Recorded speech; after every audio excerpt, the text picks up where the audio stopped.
May I, Your Honor? Good morning, ma'am. Good morning. Ma'am, I'm going to talk with you at the beginning now about a little bit about the lab, or the unit you work with at the New Columbia Police Department. Okay. Now, that unit you work with, and you've been there for a number of years now, right? Yes, about 14 years. Okay, that unit is not accredited, right? I'm not quite sure I know what you mean by accredited. Yeah, so accredited, you know that certain forensic units can be accredited. It means that an outside body of experts comes in and sees if the unit meets the minimum standards of competence for the work they're doing, right? Okay, I get you. And in fingerprints, there's an organization called ASCLAD, fancy acronym, but they come in and they look at a forensic unit and decide whether or not it meets certain minimum qualifications of competence. That's their accreditation process, right? I understand that they do that with some labs, yes. Right, and they have not done that with the unit that you work with, right? Not to my knowledge. Okay. And you've been there for 5 years, right? A little more than 5 years. Right, and no one has ever come in and said, well, we're going to do the review to see if this unit is accredited, right? Not to my knowledge. It might have happened, but I probably wasn't there. And you remember last week when we talked, I asked you if you could find out if the lab was accredited, or the unit you worked with was accredited or not, right? I remember, yes. And you haven't found anything out in that last week. Well, honestly, I didn't ask everybody, and I know I should have, but I just didn't have an opportunity because we were so busy. You should have, because you knew there was going to be a trial, right? Well, yeah. But you didn't. Just like you. Right. But you didn't, right? No. Okay. Did you ask? Now, I did ask you last week, you recall, I asked you to look in at the folks at your lab, right? Yes, I do remember that great. because that's the day I gave you the name of my supervisor and said he'd probably know as well. Okay, right. And your supervisor, do you recall that your supervisor told me that the lab wasn't accredited? I wasn't there when you talked to me. You weren't there when you talked. Okay, very good. Now, ma'am, you said you talked about certification a moment ago, right? Yes. And you're certified in crime scene analysis, right? Yes, I am. All right. By the IAI, right? Yes. But you're not certified by the IAI in fingerprint comparison, right? No. Okay.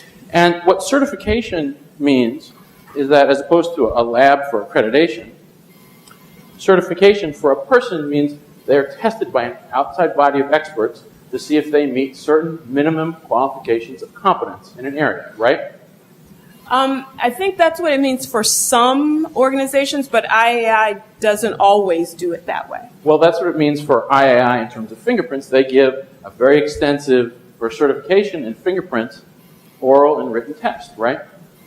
I have heard about, yes, a test, yeah. And the purpose of that test in fingerprints by IAI is to show that the person doing the work meets minimum levels of competence in the field. Right? I don't know what their purpose is. You'd have to ask them. Okay.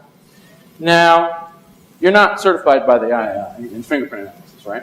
I'm certified as a crime scene officer, and part of that, we have done some fingerprint work as well. Right. You have to lift the prints, so you have to know about the area. Right. You didn't do any crime scene work in this case. No, I didn't go to the scene. You didn't lift the fingerprints in this case. No, I did not. You just did the comparison. That's right. And you're not certified by the IAI in fingerprint comparison. No, I'm not. Okay. And, okay, so the lab, or you've used this word lab. Now, the place where you work, it's part of an office building, right? Yes. And when you walk in, you had me over to talk about this case last week, right? Mm-hmm, yeah. So I appreciate that. Thank you. Mm-hmm. And You like the coffee, right? yes, very good. And I made that. there were right next to the coffee pot, there were cubicles, right? That's the way your office is set up. That's right. They're movable cubicles, and last week it was right beside the coffee pot. Right. Okay. And you have a cubicle, right? Yeah. And a big one, though. And at your cubicle, no offense, you got some paper and pens and computer and stuff, right? That's right. Okay. When you do your work, you do your comparison at your cubicle, right? Sometimes I go to the conference room so I can spread out. But yeah, sometimes I work at my cubicle. And when you do that, you don't wear a lab coat, right? No. You don't wear No. latex gloves, right? Sometimes I put on gloves, but not all the time because I'm not dealing with any actual evidence that's taken from the scene that hasn't been examined by someone else or touched by someone else. Oh, so the evidence that by the time you get it, it might have been touched by other people, so no need to wear gloves. Right? I don't know. Okay. You don't know whether it's been touched, but it did get there to your office somehow, right? Yes. Okay. Yeah. And so sometimes you wear gloves, sometimes you don't wear gloves, and you don't wear goggles, right, in this office that you work in, right? There's no need to wear goggles with Right. fingerprints. Right, it's fingerprints. There's no need for coats and gloves and lab coats and goggles, right? There's no need for goggles, that's for sure. Now, let's talk a little bit about another organization that is called SWIGFAST, okay? Now, you're aware that, actually, before we get SWIGFAST, just to finish up with IAI, IAI is one of the leading organizations for fingerprint examiners in the world, right? It's called the International Association of Identification, right? Yes, I think it is one of the leading ones. Yes. And they have tens of thousands of members, right? They do have a And lot. thousands of those members are certified as fingerprint comparison examiners, right? I don't know the numbers. You're not one of those people, whatever the number is. Not specifically for fingerprint examination. No. And that's what you did in this case. Yes. Okay. So SWIGFAST is another organization in the field of fingerprint comparison, right? I'm not sure Well, exactly what SWIGFAST does. It has something to do with science. You don't fingerprints. remember what it stands for? I don't remember. Scientific Working Group for Friction Ridge Analysis. Right? Okay. Okay. Now, and that is a group of some of the leaders in the field of fingerprint comparison, right? They consider themselves to be the leaders, yes. Well, some of them have PhDs in this, right? Yeah. You don't have a PhD in fingerprint. No, I don't. Okay. Some of them have worked at the FBI laboratory for fingerprint comparison for decades, right? Yes, some of them. Leaders in the field, right? I don't know if they're leaders in the field. I don't know how you determine that, but Well, collectively, as a group, they have more and broader experience than you do in the field of fingerprint comparison, right? As a group. well, I don't know about that. I've been doing it for a long time. Right. There are 100 of them, right? Yeah, there are 100 of them. Okay. I mean, there's a lot of them. I don't know how many. So, and one of the things that they do is they put out recommendations for minimum qualifications for people to do fingerprint comparisons, right? Yes, I have seen that. And one of those minimum qualifications that these experts recommend is at least a college degree, right? Yes, that's one of the new things that they've said. Yes. And another thing that these experts have recommended is to have some post-secondary education in forensic sciences of some sort, right?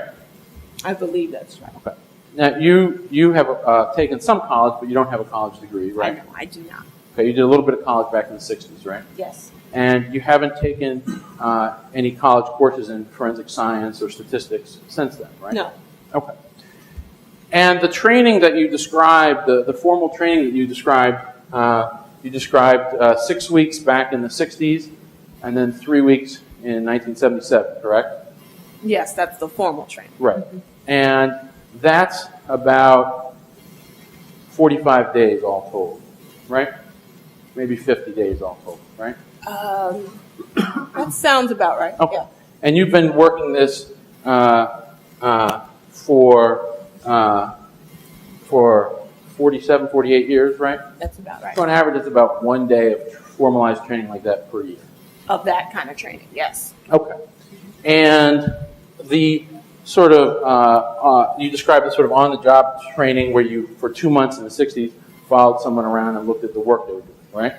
It was a little bit more involved than that, counsel. You gave some opinions sometimes, right? I worked one-on-one with the person, able to see exactly what they're doing throughout their analysis, to ask questions, to quiz them on things, as well to take a look at it myself. So it was very involved. For 2 months in the 60s. Yes. And then after that, you became a police officer for a while. After that, I started my job as a civilian fingerprint technician, and then I became a police officer for 3 years. And initially what you did was classification of fingerprints. That's looking at known fingerprints and classifying different types that they are, right? That's right. And that's different from what you did in this case, which is looking at a latent print from a scene and comparing it to a known print, right? That's right. Okay. Now, the IAI and SWIGFAST, they provide continuing education conferences in the field. And you haven't attended any of those conferences in the last No, our 20 police department they don't have the budget for those things. I wish they did. I wanted to, and I've put in lots of requests to do it, but you know how these budget cuts are. You know, it's everywhere you look, they're just cutting, and training is the first place that the money, isn't there. So you're just not able to keep up on the latest developments in the field that IAI and SWIGFAST I talk didn't say about. that, Counsel, because I've taken it upon myself to actually keep up with what's going on. Well, but you haven't kept up with what they teach at the IAI and SWIGFAST conferences, so you haven't been able to go to them. I haven't gone to the conferences, but there are, websites, there are books, there are magazines, there are all kinds of things that allow me to read up on something. What books have you read? I read this red book.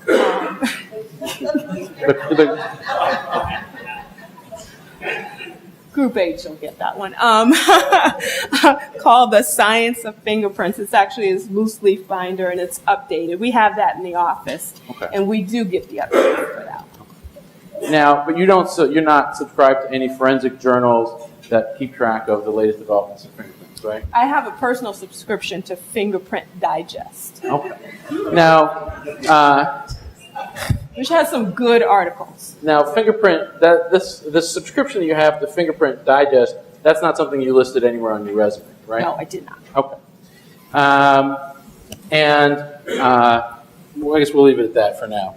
Now, the unit that you work in, there's something in the field of fingerprint analysis called a standard operating procedure, right? That's right. And what a standard operating procedure is a list of steps that a fingerprint examiner or anybody in the field of forensics can follow as they do their work, right? Yes, Like or in- as they process the Or materials. they process the material. It's like the instruction, Yeah. right? Okay. And the unit where you work doesn't have any standard operating procedures. They don't have a manual. You're right. More than a manual, they don't have any written standard operating procedures in any form. Not in our unit, no. That's right. And that's the fingerprint unit, right? Yes. Okay. And they don't, there's another term that some, having read the Red Book in these journals, you know that other labs sometimes have what's called a quality assurance manual, right? That's to make right. sure the work that is being done in the lab is of the highest quality, accurate, and reliable, right? Yes. And again, it's a set of instructions written by a group of experts with decades of experience at the highest levels, right? That's right. Your unit doesn't have any quality assurance manual, right? We do not. Okay. We do not. Another thing forensic units sometimes have, validation studies, right? Yes. And a validation study is that the unit itself tests the methods that they use to see if they're getting it right. See if what they're doing is valid. The methods they're using is valid, right? That's right. Your unit doesn't have any validation studies. We do not. I don't know exactly how that would work in a fingerprint context, but we don't have anything it's validation studies. And you're not aware of any outside audits where any other experts came in and looked at the way you and the people in your unit go about their work, and the audit either approving or disapproving of what they do. Now, when you say outside, you mean outside the police department? Yes. No, I'm not aware of that. You don't teach any courses in forensic science, right? Not anymore. I used to teach at the academy You used to in teach, Chicago. We'll talk about that. You used to teach some of the new officers about fingerprints, right? Yes. Okay. But other than that teaching, you haven't done any teaching, right? No. You haven't written any books about fingerprints. No. Haven't written any of the updates to that red book to slide in for everybody around the country. No, I have not. Haven't written any articles for Fingerprint Digest that digest you're talking about. No, but I did once for my office, actually. I wrote a memo to the people in the office about one of the articles I read. Okay, so in 40 some odd years of practice, you've authored a memo. to the office? Yes. Okay, I just want to make sure I understand. Several memos, but Oh, yes. okay, several minutes. Yes. Great. But nothing peer-reviewed. No. And peer-reviewed is when other experts in the field look at what you write and decide whether or not it's correct. No, nothing like that. No.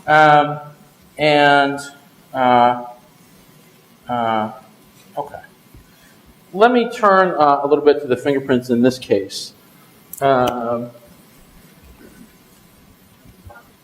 Now,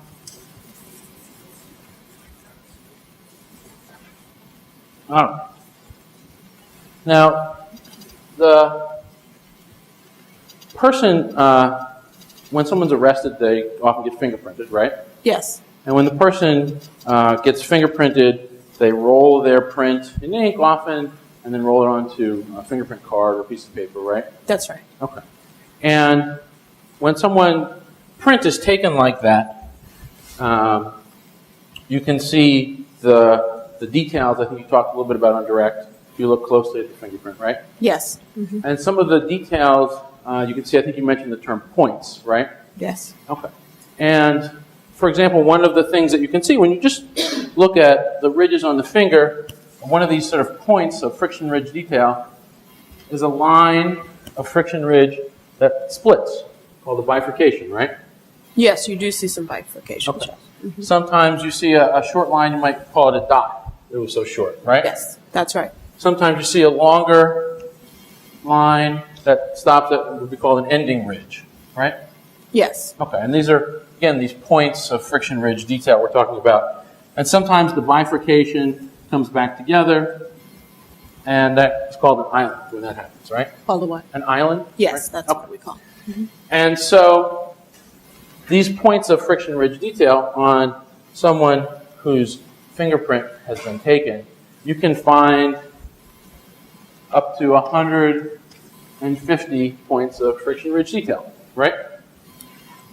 Yeah, anywhere up to that amount, Right. and maybe even in some instances more, because the skin is just not completely smooth. There are all kinds of these friction ridge detail on your fingertips as well as in any point on your body. Right. So maybe 150, maybe even more. Yeah, right? I would say, yes. Now,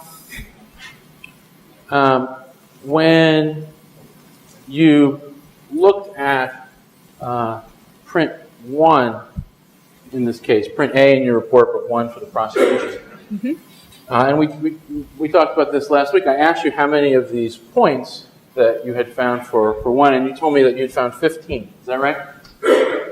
I believe that's right, yes. Okay. Mm-hmm. And so that's 15 points of either bifurcation, ending ridge, dot, island, some detail like that you said were consistent with print A and Mr. McFadden, right? The known fingerprint, that's right. Okay. Now, there is something in the field of fingerprint comparison called the one difference rule, right? Yes. And the one difference rule is if you find one difference between one point, friction ridge detail point, difference between the latent print and the known print, right, then you have to call an exclusion, right? Yes. And what exclusion means is the known print you're looking at, that person didn't leave the print on the evidence, right? Yes. That's what exclusion means. Yes. And we have an exclusion in this case. That's number 2, the government didn't introduce, but number 2 would be in your report is a print that, according to the documentation, is from a lighter fluid can, right? That's right. And Mr. McFadden is excluded as being the person who left that fingerprint, right? That's right. I found that, there was that point that excludes him Right. from. Right. Somebody else left that print on that can. Yes, somebody else touched that can. Okay. Now, the print that you looked at, and I'm talking about number 1 again, and A in your report, and imagine that this is just the top part of a finger where you do the fingerprint. And the middle area here is called the core, right? Yes. Okay. And the area that you had for A to make your comparison to Mr. McFadden was the upper core, right? That's right. The upper That's core the area. only area you got from the latent print, right? Yes. About like that, right? Maybe even less. It was about that size. Yes, I think it was a little bit smaller. Just for the ladies and Yes. gentlemen, a little bit smaller than this. A little bit smaller than this little bit here. Okay. May the record reflect I've drawn on my finger. So, now, if Mr. McFader had about 150 points of comparison on his right index finger, that's 135 points that you weren't able to compare to the latent to see if they were consistent or not, right? Right, and we know from the science, basically, that a lot of those 135 are the same. So there's repetition there. Well, so we don't need that many points of that are consistent in order to call a match. Right, we'll get to that. But these 135, these are each different points. One could be an ending ridge down here. Another could be a bifurcation up there. You could have an island over here, right? That's right. They're all different in that sense. That's right. Okay. If you had looked at the 135 other points, if one of them was not consistent, you'd have to come in here and give testimony 180 degrees. It wasn't his print, right? That's right. Just like I did with image card B, number 2. Even if one of these I'd have to 130, say. even if one of these 135 was inconsistent, that would be an exclusion, right? That's right. Didn't get a chance to look and see. Pardon? Didn't get a chance to look and see whether No. any of those ones. No, I didn't, because that's not what I was provided with. Now, I need to explain that I'm a pretty conservative fingerprint examiner, because there's some examiners that will have less than 15 points that match, and they will call it a match. I take the view that I need to be as careful as possible and match up the highest number possible. And so that's what I did in this particular case. And some examiners would say 15 isn't enough. We need 20 or 25. There might be some but I'm near the top of the range. Is there a survey that I'm not aware of that says how many points different examiners in the country? Well, it goes there word is of a mouth. survey. We talk about these things, Okay. amongst ourselves. Let me ask you this about you being very careful about this. The first point of these 15, right, that you say are consistent, you can't tell the ladies and gentlemen of the jury it's a bifurcation, a dot, an ending ridge, an island, right? No, I didn't note that down. The second point you say is consistent. You couldn't tell, ladies and gentlemen, which of those kinds of points it was. No, I Third, didn't note fourth, that. oh, none of them. None of right? them, no. Now, we talked a little bit about your cubicle for a second, and you do have pens and paper there, right? Oh, yes. And you have a computer, right? Yes. And when you're doing your work, you're looking back and forth.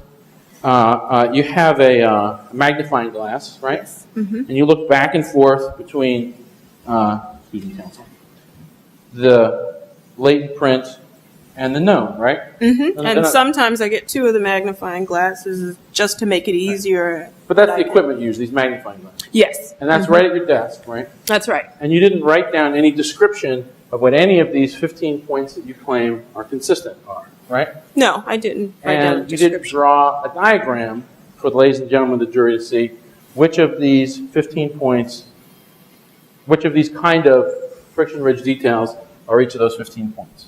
No, we generally don't do that, no. And you didn't take a picture and blow up a picture and point out on the picture which of these points you claim are consistent. No, I don't have the capability to do that at my desk, but no, I did Right, not. but in the entire police department of New Columbia, they do have a scanner, right? Oh, yeah, they have a scanner. I don't know if it's powerful enough to magnify and to really be able to show the jury that, but we don't do that. That's not part of our standard procedures. Well, a fingerprint could be, well, you don't have any written standard procedures, right? No, but we do have procedures among the office that we follow. I mean, So these we are the- have a head of our section who talks to us and has meetings and tells us what the procedures should be. So none of the oral standard procedures that you have include the option for scanning a print in and showing it on a computer, right? That's right. Right. But any one of these cards, it's a little smudge, but you could go and put it on a scanner and have it come up on a computer, right? Yes, and Okay. that's what they do. Right. That's what the FBI Because does. we don't have the can, Right. right? So, Right, and that's what the FBI does, right? And other fingerprint offices, you're aware, can put that up so that everyone can see what you claim are however many points of friction ridge detail, what kind of points they are, whether they're in the same location in the piece of the fingerprint you have, right? yeah, I believe the FBI has that capability, yes. Yeah. And so did the Chicago Police Department.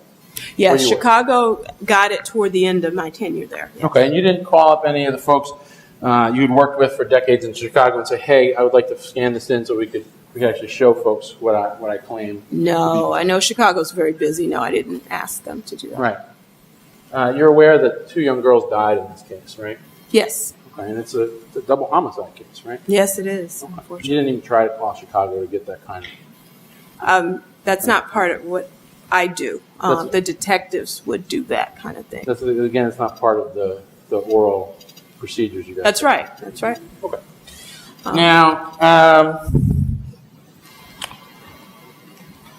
you're familiar with. We'll stick with this for a second. A fingerprint. There are what's called 3 levels of detail that you can look at for a fingerprint, right?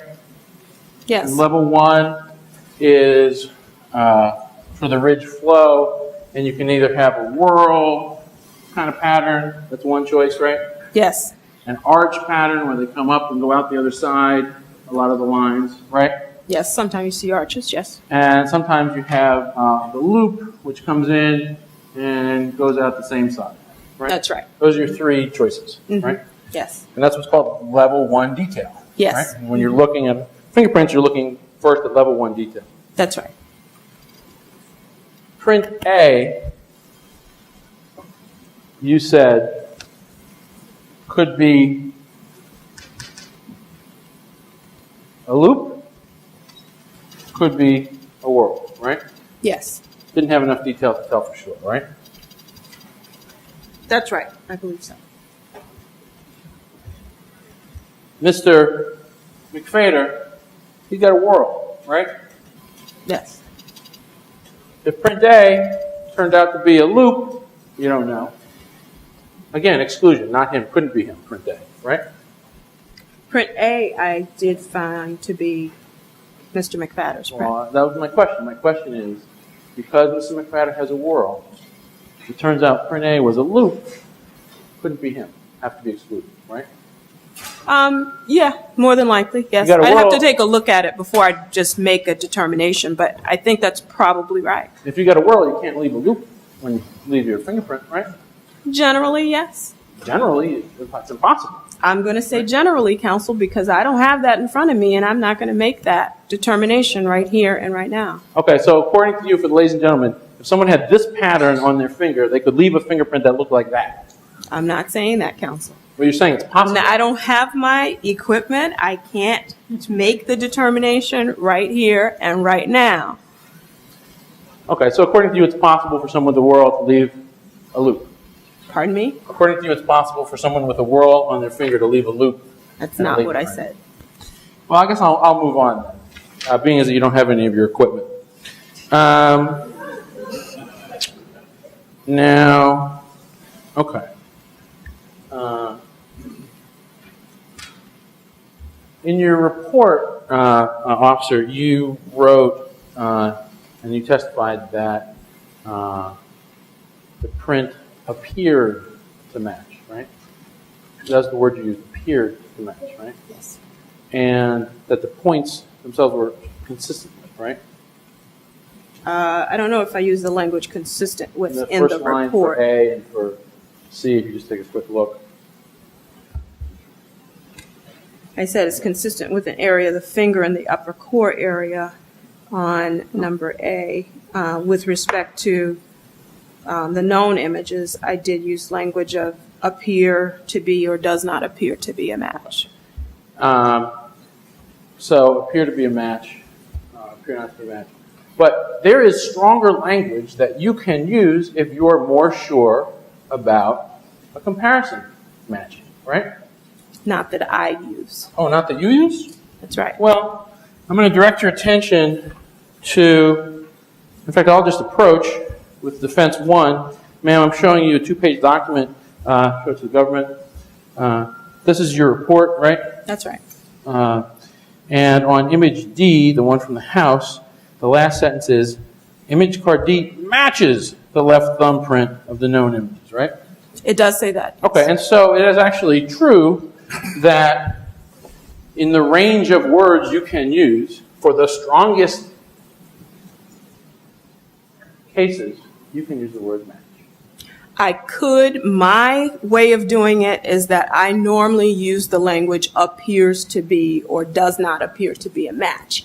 In this instance, it appears that the word appears was dropped from the typed report. Okay, so in the correct me if I'm wrong. In the strongest cases, you can drop the word appears and use just match. A person could use the word match. I normally use the language appears to be a match. Except for the strongest cases where you drop appears, and we're over here in match land. No. Correct? Oh. I don't use the word just match. So the appears, that is an error. Oh, it's a typo. It's a typo, yes. Oh. I use the language appears to be a match. Oh, all right. So this report has some mistakes in it. It has that mistake in it. Okay. And you would agree that the conclusion about match, appear to match, that's a pretty important part of your testimony, right? I don't necessarily think so. I think that's for the ladies and gentlemen of the jury to determine, counsel. Well, you did testify at the end. You sort of brought it down in direct to this appear to match testimony, right? That's your conclusion at the end of the day, right? Yes. Okay. And so one of the 4 conclusions you made in this case, you made an error on in your report. With respect to what is written in the report, yes. Right? There's an error written in the report. Okay. Now, you testified that you no 2 fingerprints are alike, right? Yes. Okay. That's just your personal opinion, right? Yes. Okay. There are no scientific studies about that, right? Not that I'm aware of. Okay, and there are no studies about a small area of one person's fingerprint might match a small area of another person's fingerprint, right? Nothing that specific that I know of. No studies, no. And even the 15, let me just move ahead then quickly, given some information I've received. You use the ACE-V method, right? Yes. And the National Academy of Science, one of the most prestigious scientific organizations in the country, right? Thousands of members, hundreds of Nobel Prize winners, right? Yeah, it's a big deal. They took 4 years and investigated forensic science, including fingerprint analysis, right? I didn't know how long they took, but yes. And they had on their committee forensic scientists, PhDs, a whole wide range of experts in forensics, including fingerprints, right? I believe so. They heard from SWIGFAST and the III, who made presentations to them, right? I don't know that. And what they said about the ACE-V method is that we have reviewed the available scientific evidence of the validity of ACE-V method and found none, right? That's what those they said, yes. said, right? Yes. That collective group of hundreds of scientists, right? That's right. Okay. One last area.